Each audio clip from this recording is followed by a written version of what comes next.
8 immortals crossed the sea, each revealing their divine might. Today we unveil the first Iron-Crutch Li. When people think of Iron-Crutch Li, Li, they see only a beggar, a ragged, limping vagabond wandering the fringes of society, his body deformed, his face caked in dust. In the grand tapestry of Daoist mythology, he is often relegated to the shadows, a grotesque figure enduring the judgmental stares of the mortal world. But the mortal eye is blind to the divine. What the world does not know is that beneath this shattered, broken shell resides a fully realized immortal, a great Daoist master who achieved the ultimate transcendence and inherited the direct lineage of Lao Tzu himself. He stands as the leader of the legendary 8 immortals. Yet, he chose to walk the earth in the most wretched, impoverished form imaginable. This was not a curse. It was not a cosmic accident. It was the ultimate crucible-like test of the Tao. Today, let us strip away the simplified folklore and delve into the deep, esoteric reality of the primordial master of the Iron Crutch, a story of cosmic tragedy, a stolen body, and an unyielding immortal soul. Long before the world knew him as a crippled beggar, he was Li Xuan, a man born into nobility, described in ancient texts as of magnificent stature and flawless grace. Yet, he looked upon the wealth of the mortal world and saw nothing but illusion. He abandoned his status and retreated into the silent isolation of the sacred caves to pursue the ultimate truth of the cosmos. His spiritual lineage began at the very peak of the divine hierarchy. According to Orthodox Daoist texts, Li Xuan's mastery in internal alchemy was personally guided by the supreme deity Lao Tzu. This was the highest, most rigorous path of cultivation. Through years of profound stillness, aligning his breath with the rhythm of the universe, Li Xuan achieved a state of realization that mortals could scarcely comprehend. Ancient texts praise his mastery. His alchemy could manipulate yin and yang, command life and reverse death. He had unlocked the power of the primordial spirit. He could project his soul out of his physical body, untethered by time and space, to roam the astral realms. He was perfect, a flawless mind within a flawless body, standing on the very threshold of godhood. But in the economy of the universe, the highest peaks are always closest to the abyss. The sharpest blade of fate strikes precisely when the master is closest to the ultimate triumph. It began with a divine summons. Lao Tzu invited Li Xuan's spiritual self to journey to the sacred Mount Hua for a celestial council. When a master projects his spirit, his physical body enters a state of suspended animation, lifeless, breathless, and utterly defenseless. It is the most vulnerable moment in a cultivator's life. Before departing, Li Xuan looked at his most trusted disciple, Yang Zi, and gave a solemn command that would alter history forever. My spirit will leave this world for 7 days. You must guard this flesh day and night. If I do not return by the 7th day, only then may you cremate this shell, not an hour sooner. To fail is to doom my soul. The disciple wept, swearing an oath to protect his master with his life. And with that, a brilliant light erupted from Li Xuan's crown, and his spirit soared into the heavens. In the cave, only a cold, beautiful, lifeless statue remained. For 5 days, the disciple kept his vigil, never leaving his master's side. But on the 6th day, the cruelty of fate intervened. A messenger arrived with devastating news. Yang Zi's mother was on her deathbed, begging to see her son one last time before passing. The young disciple was thrust into an impossible moral nightmare. On one hand, the absolute command of his master. On the other, the ultimate sacred duty of filial piety, the bedrock of ancient culture. Looking at the cold body that had shown no signs of life for 6 days, doubt crept into his mind. Surely my master has ascended to the heavens. Surely he no longer needs this mortal cage.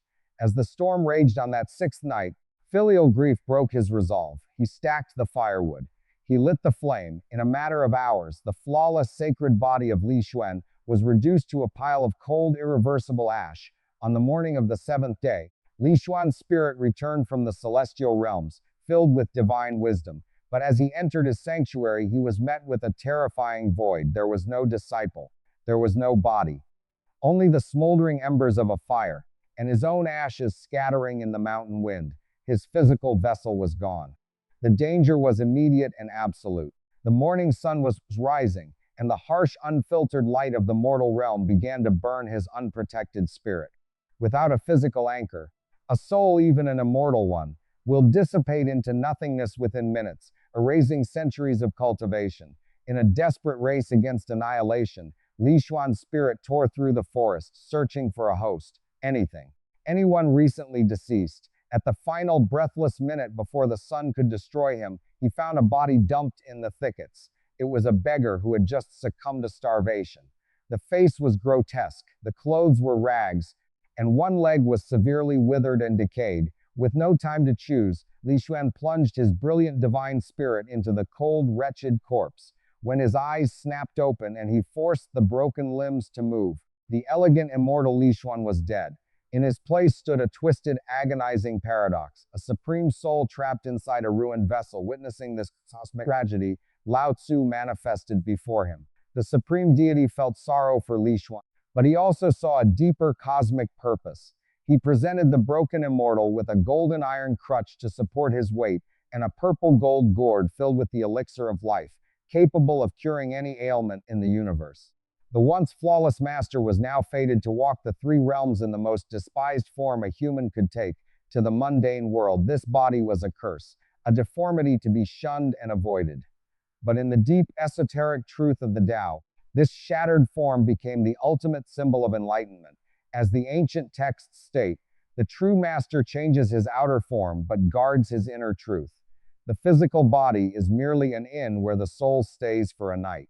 What does it matter to an eternal mind whether that inn is a gilded palace or a crumbling shack? By housing a flawless, high-level immortal soul inside a dead beggar's corpse, Iron-Crutch Li became the living embodiment of the ultimate truth. Great wisdom hides in the seemingly foolish. Absolute beauty hides in the seemingly wretched. As he limped through the opulent marketplaces of the mortal world, the wealthy and the powerful turned their eyes away in disgust. Yet, it was the broken, the impoverished, and the forgotten who found salvation through the medicine in his gourd. Every heavy thud of his iron crutch against the earth was not a plea for charity. It was a wake-up call to a shallow world obsessed with superficial illusion. It is no coincidence that in the grand hierarchy of the eight immortals, Iron-Crutch Li holds the premier position. He represents the beggar and the disabled, the two groups most easily cast aside, ignored and marginalized by human society. By placing him at the head of the immortals, ancient wisdom sent a defiant message to the world. The universe recognizes no hierarchy of birth. Enlightenment is not a privilege of the beautiful or the elite. Divine realization belongs not to the perfection of the skin, but to the resilience of the soul. Because of this, he became the patron saint of the destitute and the ultimate deity of healers and physicians. For centuries across ancient lands, no doctor would open their doors without burning incense to him. His legendary gourd is said to have saved entire cities from devastating plagues, cementing his legacy as a god of medicine and compassion. For thousands of years, when people bowed before his statue, they were not praying to a broken beggar. They were honoring an unyielding life force that refuses to be defined by its limitations. The legacy of Iron-Crutch Li is the universe's most tender and powerful reassurance to anyone who feels broken, incomplete, or cast aside by the world. The higher truth never rejects a heart that strives for growth, no matter how damaged the shell that carries it. The heavy rhythmic sound of his iron crutch, striking the earth, echoes through the centuries, reaching into our lives today. It stands as a timeless reminder for anyone standing in the depths of adversity. So what if you are broken? So what if the world rejects your form? If your spirit remains unyielding, you can lean on your own iron staff, shatter the illusions around you, and become the god of your own destiny. Thank you for watching. If the story of Iron-Crutch Li spoke to your soul today, please like, subscribe, and share. In our next episode, we will explore the legend of Lu Dongbin, the legendary swordmaster of the Eight Immortals, and his ruthless journey of severing mortal attachments. Until next time.